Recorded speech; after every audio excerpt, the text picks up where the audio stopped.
Olá, sejam todos bem-vindos ao primeiro webinar da série de Cybersecurity do CPQD.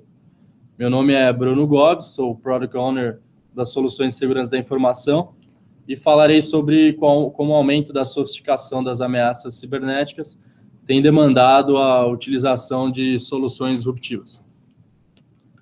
Neste webinar, irei detalhar de forma breve dois tipos de ataques bastante famosos e conhecidos no Brasil, o caso do ataque ao boleto bancário e o RAT, quais as tendências de evolução dos ataques no cenário brasileiro.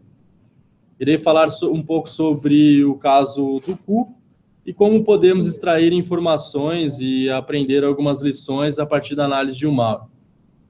Além disso, conforme o foco dessa apresentação, irei mostrar algumas soluções de segurança consideradas até disruptivas, como forma de proteção contra as ameaças atuais e, inclusive, ameaças futuras. Por fim, responderei a possíveis perguntas que surgirem durante a apresentação. O Brasil vem se tornando um protagonista global no assunto de cybercrime, com a particularidade de possuir alguns ataques um pouco diferentes do resto do mundo. O país tem enfrentado três principais tipos de ameaça: o ataque ao boleto bancário e o ataque via RAT, esses dois que iremos detalhar um pouco mais para frente, e o sequestro de dados por meio de um malware conhecido como ransomware. Além disso, o crime cibernético no Brasil já é a principal forma de crime no país, além de representar quase 7% de todos os crimes cibernéticos no mundo.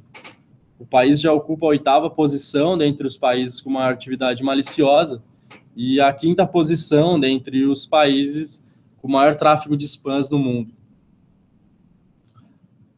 Ao falar sobre o caso do boleto bancário, é importante sempre considerar a criatividade e capacidade de adaptação dos ataques para atingir determinados serviços ou usuários. Inclusive, vale mencionar que esse foi um dos primeiros casos de ataque especialmente criados para atuar no nosso país, visto que essa modalidade conhecida como boleto bancário só está presente no Brasil, mostrando como o crime organizado tem se estruturado e tem priorizado o nosso país como um foco de ataque. O ataque realizado nas páginas de Internet Bank é bastante simples, porém muito eficiente. Ao infectar uma máquina do usuário, o cracker pode manipular os dados do boleto on the fly antes de chegar ao banco. Esse ataque ele possui uma grande capacidade de manipular boletos de diferentes bancos. Todos temos conhecimentos aí que o boleto tinha a capacidade de manipular boletos emitidos por 36 bancos diferentes e diferentes browsers também. Isso aumentou a capilaridade, fez com que o ataque atingisse e fizesse milhares de vítimas. Um ponto interessante desse malware é como a falta de atenção do usuário muitas vezes é o que facilita a vida daqueles que perpetuam o ataque. Embora em alguns casos o retorno ao correntista também era modificado, na maioria dos casos o ataque poderia ter sido evitado caso o usuário conferisse os dados no momento de confirmar a transação, dado que os números do boleto vinham alterados. Isso mostra como o usuário muitas vezes é de fato o ponto frágil da equação. Embora medidas de conscientização sejam importantes para minimizar essa fragilidade, muitos ataques continuarão, de certa forma, usufruindo dessa desatenção ou desse desconhecimento. Muitos já têm falado sobre o fim do boleto sem registro. De fato, o surgimento dos boletos registrados deve diminuir muito o número de fraudes desse tipo. Entretanto, como já estamos acostumados a vivenciar, as ameaças cibernéticas possuem uma capacidade admirável de se redirecionarem para atingir focos de ataque diferentes, ou até mesmo de se modificarem para continuarem funcionando. De certa forma, essa curva cíclica de redução e crescimento do número de fraudes é algo que temos vivenciado há alguns anos. Nosso foco neste webinar é justamente mostrar como medidas de segurança disruptivas podem apoiar para que esse crescimento do número de fraudes seja, de certa forma, reduzido e de forma significante. E por disruptivo, entendemos aquelas tecnologias emergentes, baseadas em novas tecnologias e capacidades como computação cognitiva, aprendizado de máquina e analytics. de certa forma, utilizar todas essas novas capacidades no tema segurança da informação. Iremos trazer e detalhar algumas dessas tecnologias na parte final deste webinar. O tipo de ataque que tem gerado bastante repercussão é o ataque do tipo RAT. O RAT nada mais é do que uma ferramenta de acesso remoto, muito utilizada por helpdesks, por exemplo, para acessar a máquina, o PC dos usuários. O malware permite ao cracker realizar diversas funções diferentes no PC do correntista, além de muitas vezes passar despercebido por utilizar a própria máquina do usuário, o que dificulta muitas vezes a detecção da infecção daquele malware no PC do usuário. Depois de infectada, a máquina, o malware monitora a navegação do usuário e emite alertas via uma interface amigável para o cracker quando o usuário acessa o Internet Banking em determinado banco. Um ponto importante sobre esse tipo de malware é a facilidade de utilizar a ferramenta e comprometer um usuário. Isso tem permitido que pessoas sem grande conhecimento de linguagem e desenvolvimento realizem os ataques, aumentando o número de agentes cometendo as fraudes.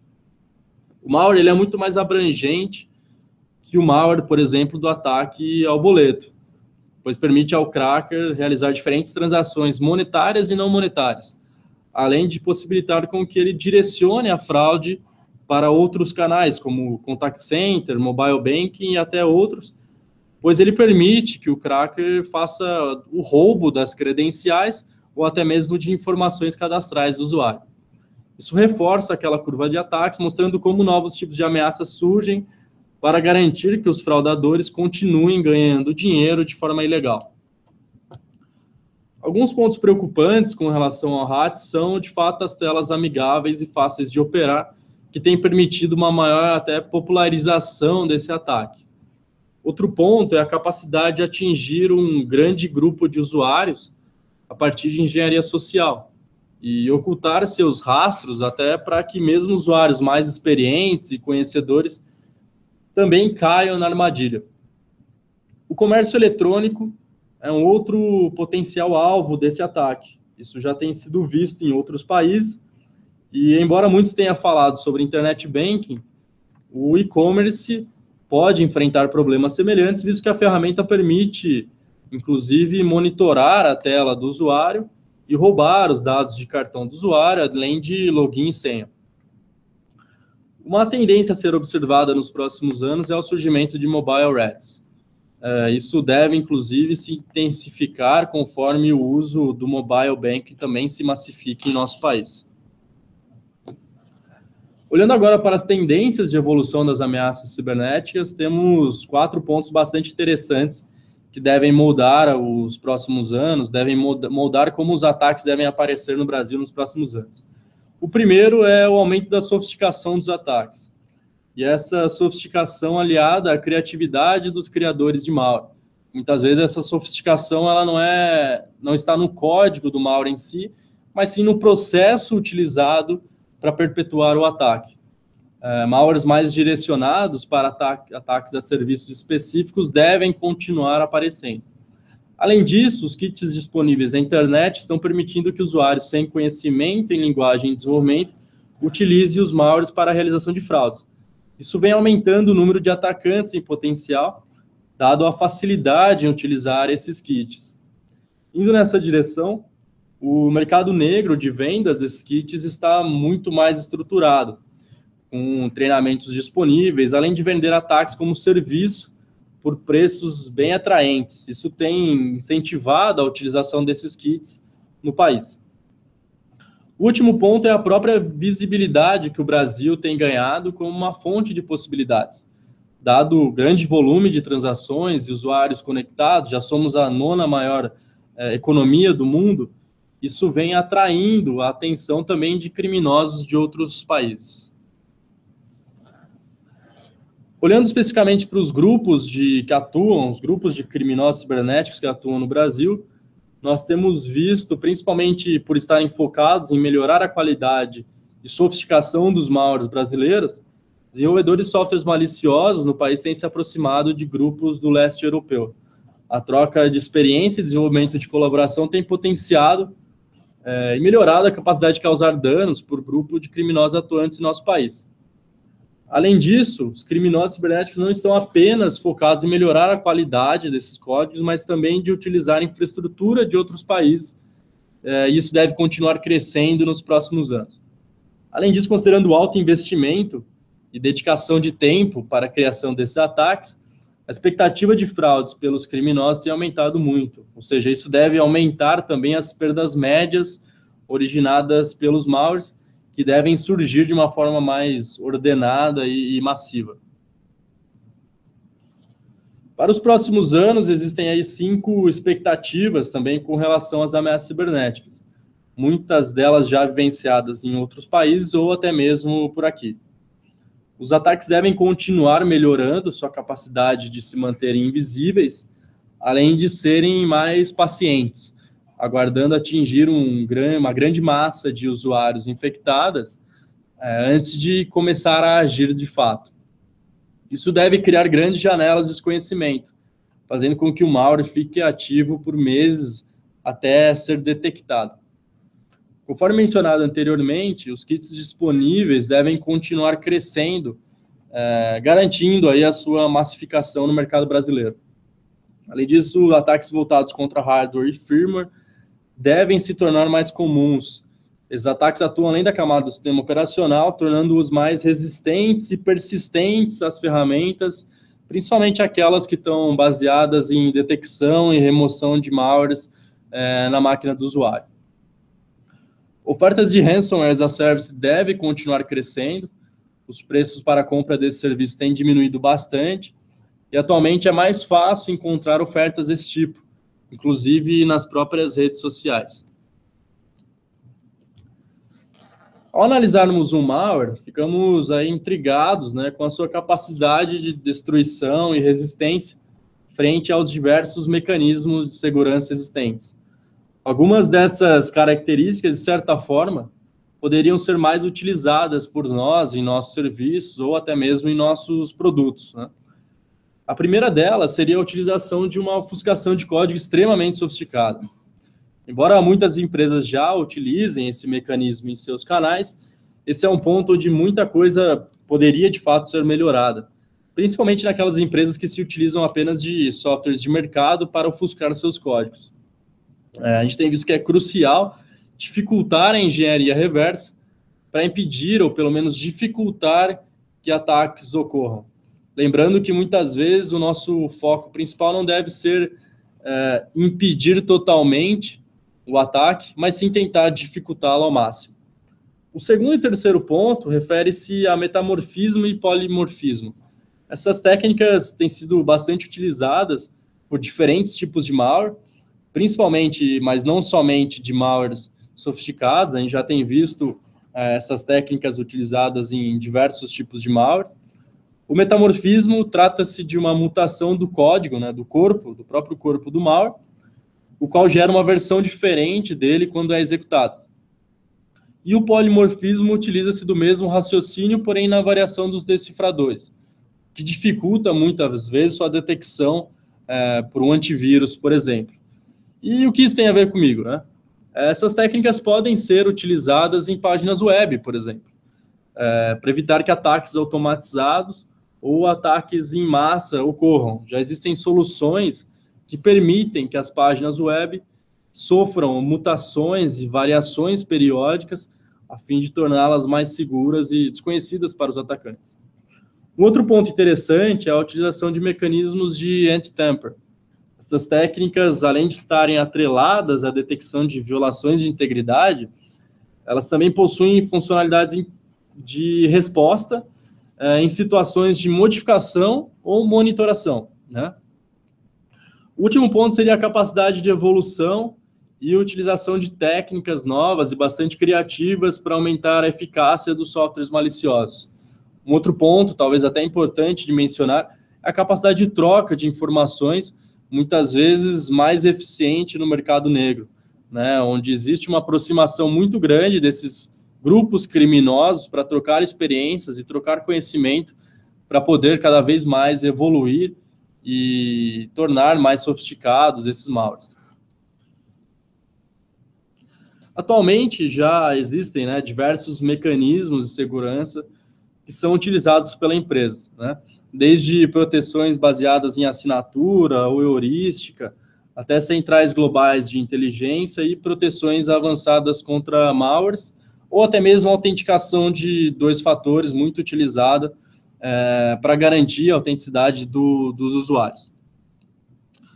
Entretanto, o que a gente tem visto é que, mesmo com todas essas medidas de segurança, existem diversas famílias de malware que causaram ou ainda causam, de certa forma, perdas financeiras no Brasil. É possível verificar vários tipos de malware diferentes, com focos diferentes, mas todos com o viés de atacar principalmente, mas não somente, o mercado financeiro, né, o mercado de serviços financeiros. Bom, olhando para as medidas de segurança disruptivas, talvez uma primeira forma de proteção que a gente pode trazer é os novos métodos de autenticação disponíveis no mercado, né?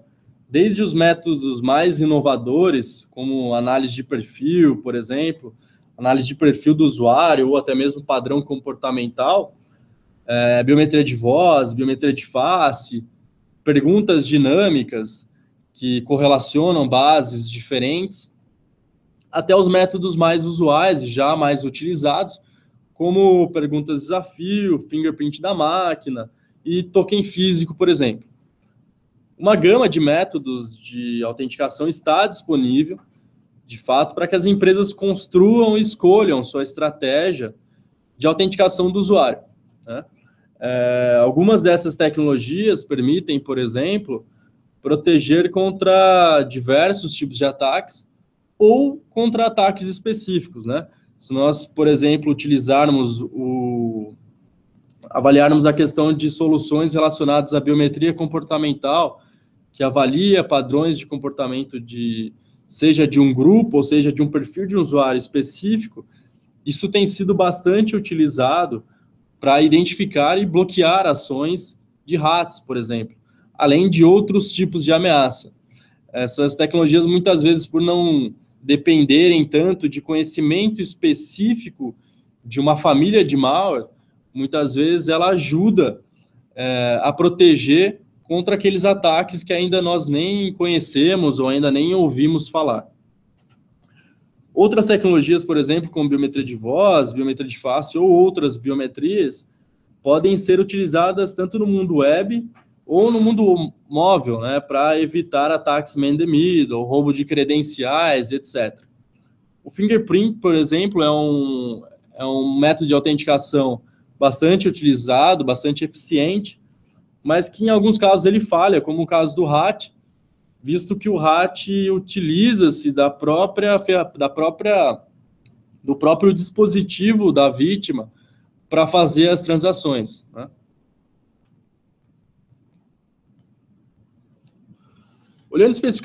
Falando especificamente sobre biometria comportamental, é uma tecnologia que permite identificar o que o usuário está fazendo ao invés do que ele tem, né? Seja como token, SMS, ou daquilo que o usuário sabe, como senhas, perguntas de desafio e etc. A tecnologia estabelece linhas de referência do comportamento de navegação padrão, além do comportamento de cada usuário. A tecnologia também permite fazer um raio-x da navegação, aprendendo os movimentos e as atividades regulares de pessoas legítimas. Avalia também comportamento de rede, uma capacidade interessante, inclusive, e bastante alinhada para conseguir detectar anomalias e ações fraudulentas. Tudo isso embasado em técnicas de aprendizado de máquina e analytics, que vai melhorando conforme o tempo e conforme vai melhorando os algoritmos, cada vez que os usuários interagem com a solução.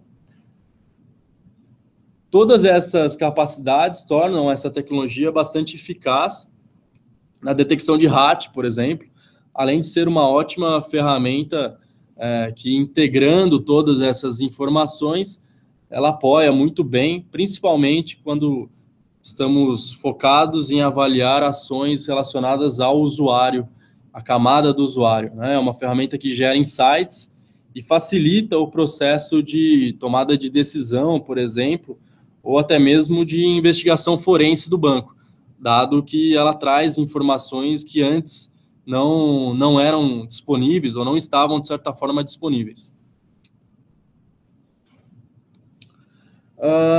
Relembrando especificamente as técnicas de malware, podemos também atuar, aí sendo como um terceiro ponto de uma medida de segurança disruptiva, e até disruptiva porque isso não é tão discutido e tão utilizado, mas hoje já existem soluções que permitem, até de uma forma transparente ao usuário, para que ele não perceba, adicionar mecanismos e camadas de segurança ao próprio canal web, ou seja, ao próprio portal do Internet Bank, tornando-o mais seguro e até mesmo tornando-o mais inteligente, né?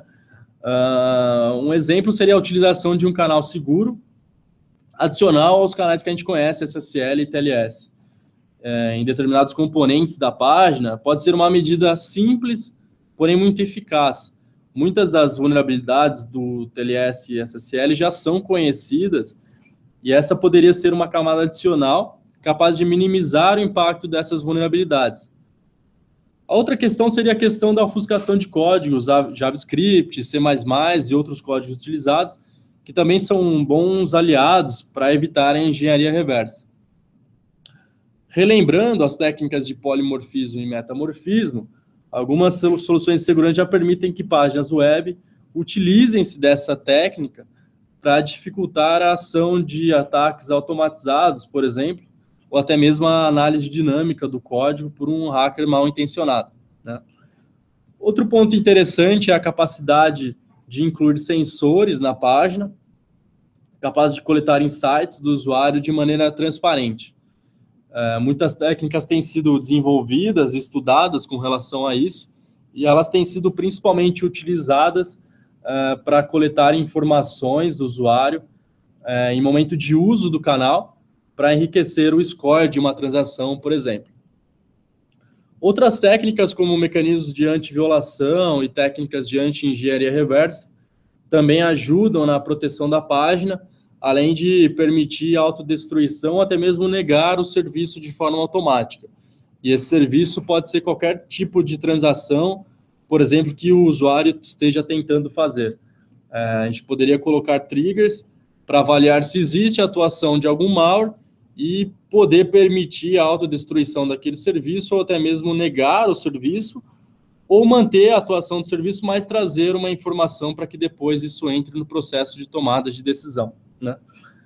Todas essas técnicas, elas podem ser combinadas, devem ser combinadas para melhor proteger o canal, analisando a especificidade de cada usuário, sem comprometer a usabilidade e latência da rede, né? Bom, como conclusão, vale a pena destacar quatro pontos principais, né? Os hacks, conforme mencionado, devem continuar ganhando popularidade, principalmente pelas novas versões que começam a aparecer e pela facilidade, pelos treinamentos, pelos kits, pelos vídeos, pelos tutoriais, manuais disponíveis na internet e também pelo surgimento de hacks para o mundo móvel, né? Principalmente quando a gente pensa em mobile payment, no mobile banking, essa deve ser uma ferramenta que deve continuar sendo muito utilizada pelos criminosos, né? O segundo ponto seria a questão da invisibilidade e massificação, né? Os ataques, eles continuarão focando na capacidade de passarem despercebidos. O mercado negro estruturado, ele tem ajudado isso. Os kits têm aumentado a utilização dos malwares disponíveis, massificando a utilização desses malwares, mas talvez a principal questão seja a capacidade dos criminosos em construir ferramentas que passem aí semanas, meses ou até mesmo anos agindo, sendo eficazes, sem serem detectadas, né? E isso remete ao terceiro ponto, onde a gente fala sobre as técnicas de proteção e detecção, muitas vezes utilizadas por malwares sofisticados, que a gente tem estudado, mas que também poderiam começar a fazer parte da agenda dos gestores e serem mais utilizadas, pois muitas delas resolveriam os problemas na causa raiz. dificultando a ação ou até mesmo impedindo a ação de vários tipos de famílias de malware que hoje estão disponíveis e estão em funcionamento.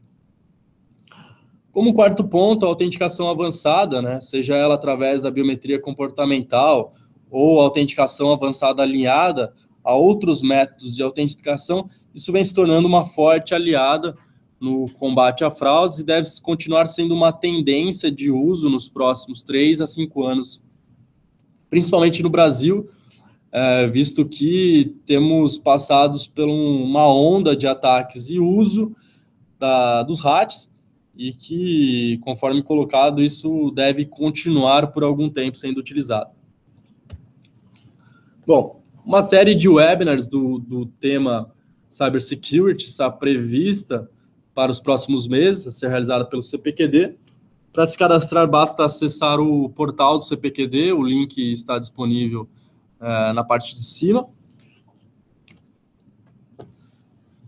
Muito obrigado por assistir esse webinar. Caso deseje enviar alguma pergunta, utilize o e-mail componenteseguro@cpqd.com.br, que responderemos o mais breve possível. Até a próxima e obrigado.